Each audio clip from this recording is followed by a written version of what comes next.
अस्सलाम वालेकुम दोस्तों, आज की शुरुआत में किसी सामान्य खबर से नहीं, एक ऐसे धमाके से कर रहा हूं जिसने पूरी अरब दुनिया को हिलाकर रख दिया है। जुमे की नमाज, इबादत, अमन और उसी वक्त मस्जिद के अंदर धमाका हो जाता है। जी हां, सीरिया के होम्स शहर में वडी अल दाहब इलाके में इमाम अली बिन तालिब मस्जिद, जहां लोग सिर झुकाकर दुआ में थे, उनके ऊपर मौत बरसाई गई। कम से कम 8 नमाजी शहीद हुए, 18 जख्मी हुए और पूरे मिडल ईस्ट में गुस्सा, गम और बेचैनी फैल गई। दोस्तों, यह सिर्फ एक हमला नहीं है, यह अमन पर हमला है, इंसानियत पर हमला है और पूरे अरब रीजन को अस्थिर करने के लिए एक बड़ी साजिश रची गई। मस्जिद के अंदर कैसे पहुंचा यह मौत का सामान? दोस्तों, जांच बताती है कि मस्जिद के अंदर विस्फोटकों से भरी एक बैग रखी गई थी जो नमाज के दौरान फट गई। सीरिया की सरकारी एजेंसी सना ने इस हमले की पुष्टि की। गृह मंत्रालय ने कहा कि इसमें आईएसआईएस की भूमिका से इनकार नहीं किया जा सकता, लेकिन कुछ ही देर बाद एक चरमपंथी गुट अंसार अल सुन्ना खुद सामने आया और बोला, हमारे हमले आगे और बढ़ते रहेंगे। दोस्तों, यह लफ्ज नहीं है, यह खुली धमकी है जो मस्जिद को निशाना बना रही है।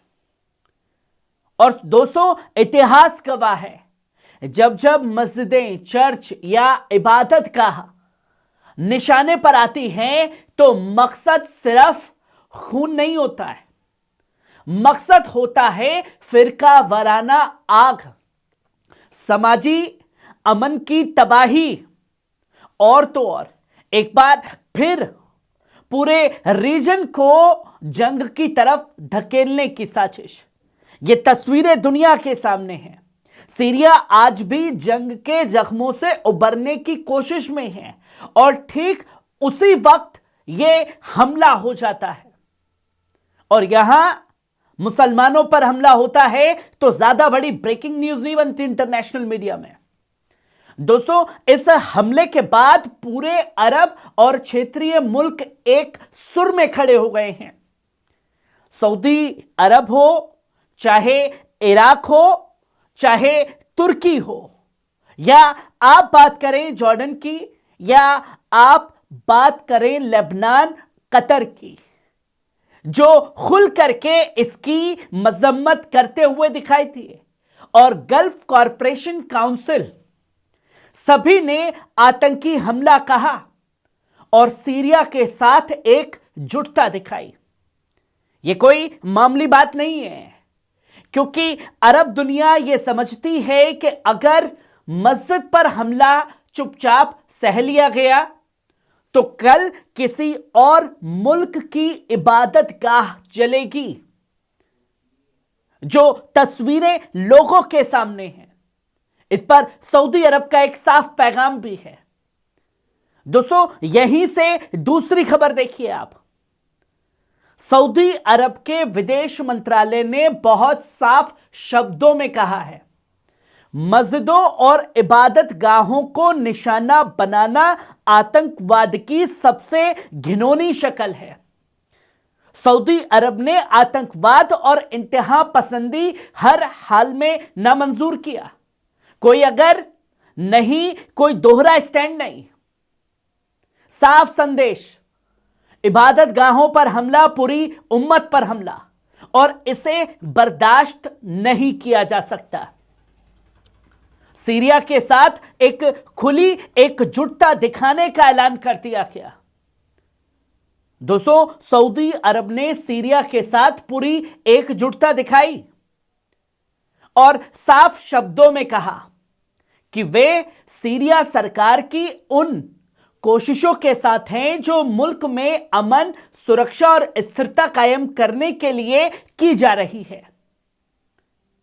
यह बयान सिर्फ संवेदना नहीं है, बल्कि रीजनल पॉलिसी का एक बड़ा ऐलान बन चुका है। जो कि आप तीसरी खबर देखिए, अब जरा ध्यान दीजिए। सीरिया में मस्जिद पर हमला है, अरब दुनिया का उबाल है, और उसी वक्त यमन को लेकर सऊदी अरब का सबसे बड़ा और सीधा पैगाम सामने आ जाता है। सऊदी रक्षा मंत्री खालिद बिन सलमान सीधे यमनी अवाम से बोले और उन्होंने कहा, सऊदी अरब ने यमन में जो कुछ किया वो किसी लालच, किसी दबदबे या किसी नई जंग के लिए नहीं किया था। आसिफुल हज्म से आगे का सफर। रक्षा मंत्री ने साफ किया कि यमन की वैध सरकार की अपील पर सऊदी अरब ने गठबंधन की क़यादत की मकसद एक था, यमनी राज्य की बहाली, पूरी संप्रभुता और अवाम की हिफाजत करना। दक्षिणी प्रांतों में आजादी और इस पूरे सफर का टर्निंग पॉइंट थी ये। यमन का मसला सियासी है, बंदूकी नहीं, जो कि सऊदी को अपनी सफाई देनी पड़ी है।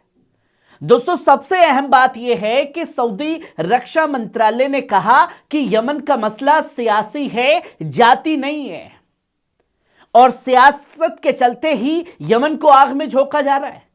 यानी यह किसी एक गिरोह का मसला नहीं है कि हुतियों पर हमला था, किसी एक चेहरे का मसला नहीं है।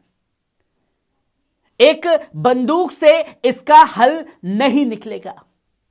हल निकलेगा डायलॉग, भरोसे और सियासत से। जो पैगाम यमन को दिया सऊदी अरब ने, हदरमौत और अल-महा में चेतावनी क्यों, यह सबसे बड़ा सवाल खड़ा हो रहा था। खासतौर पर हदरमौत और अल-महन का जिक्र किया गया। उसमें क्या कहा गया है? दिसंबर 2025 से हुई जो घटनाएं वहां हुई, उन्होंने यमनी सफ को तोड़ा है। और लोग सवाल पूछ रहे थे, क्या यह हुतियों के ऊपर हमला है? हुतियों के एंटी मिलिशिया ग्रुप जो सऊदी और यूएई ने मिलकर के हुतियों के खिलाफ खड़े किए थे, आज वही गुट आपस में लड़ रहे हैं। यूएई गुट के ऊपर सऊदी गुट ने हमला किया है, जिसमें समझदारी की तारीफ भी हो रही है। लेकिन दोस्तों, हर बात अंधेरी नहीं थी। रक्षा मंत्री उन दक्षिणी नेताओं और घटकों की खासतौर पर तारीफ की जिन्होंने तनाव को कम किया, अमन बहाल रखा और साफ तौर पर दक्षिण को एक पैगाम भी भेज दिया। बेमकसद जंग से बचाया सऊदी ने। ये बातें रखी गई हैं, पर एसटीएस से आखिरी और सीधी अपील भी की गई है। अंत में साफ संदेश देते हुए दक्षिणी ट्रांजिशनल काउंसिल से साफ कहा कि हिकमत को चुनो, आम मफाद को तरजीह दो, सऊदी यूएई मध्यस्थता मानो और हदरमौत व अल महाना में कैंप्स अमन से सरकारी और स्थानीय बलों को सौंपो। जो कि ये तस्वीरें सामने आई है। दोस्तों, इन तीनों खबरों का मतलब क्या है? दोस्तों, आज की ये तीन खबरें अलग अलग नहीं हैं। सीरिया की मस्जिद पर हमला, अरब दुनिया की एकजुटता और यमन पर सऊदी पैगाम, तीनों का एक मतलब है। मिडल ईस्ट को फिर से आग में झोंकने की कोशिशें हो रही हैं, लेकिन अब रीजन आंख बंद करके नहीं चलेगा। मस्जिदों पर हमला इंसानियत पर हमला है, और यमन हो या सीरिया, रास्ता जंग से नहीं सियासत से निकलेगा, जो आज यह पैगाम दिया गया है।